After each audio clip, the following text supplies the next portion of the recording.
Councillor Burt's Pride and Joy. Written and read by Andrew Bence. Music by Ryan Mellish. Welcome to my library. Is that a tad proprietorial of me? You've heard of those famous Victorian campaigners and philanthropists. You know the fellas.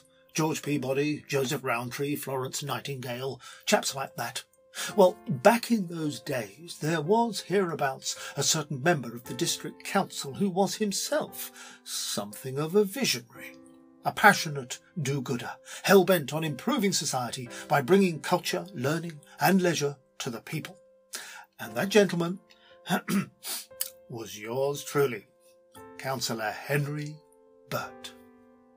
It all began in 1895, when I persuaded the council to provide free public libraries. Oh, but there was fierce opposition. Profligate spending, boomed the naysayers. But I was a man on a mission. At my own expense, I organised a ballot of residents and won resounding support. The council fell into line, and the building of Hornsey's district libraries began.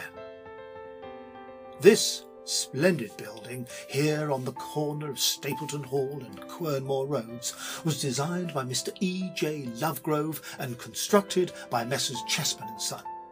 The plan was to use Portland stone, but this proved too costly, so honest red brick was used instead. The eventual cost? Hold on to your hats, gentlemen. Your bonnets, ladies. Are you ready? £4,002. Quite a sum, eh? Do come inside. As you can see, the layout remains largely unchanged, though originally there were two separate rooms, the reading room to your left and the library to your right. Above the library was, and is, a splendidly appointed residence, originally for the librarian. Apparently his successors no longer enjoy such perks. A great shame in my personal opinion. The new librarian, Mr William J Harris, opened the doors for the first time on the last Saturday of January 1901. What a day! Thousands flocked to see their new library, the children captivated by the sight of so many lovely books. Hundreds of borrower tickets were issued. 2 months later, 3,000 borrowers had registered and nearly 22,000 books had been lent. In the years since, the library has had its trials and tribulations. During the First World War, the librarian and his 2 assistants were called up to the army, forcing the service to employ its first ever lady librarians.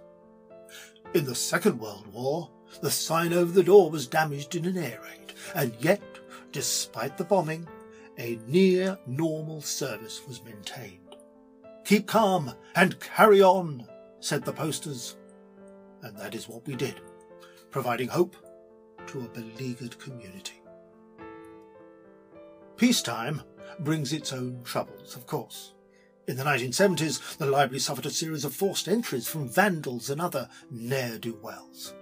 Cuts to the budget prompted industrial disputes, and to top it all, some misguided fool proposed demolishing the library on the grounds that it was an unattractive building.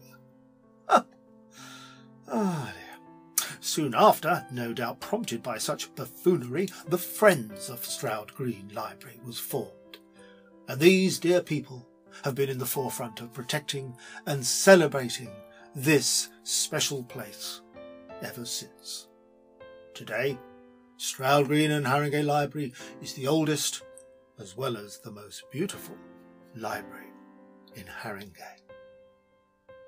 I have watched over the Friends, the staff and our visitors from that very first Saturday in 1901 through to today, more than 100 years later. Much has changed and much has stayed the same, and that's how it should be. Progress and tradition in balance. But one thing hasn't changed. I believed it then, and I believe it now. that £4,002 was jolly well spent.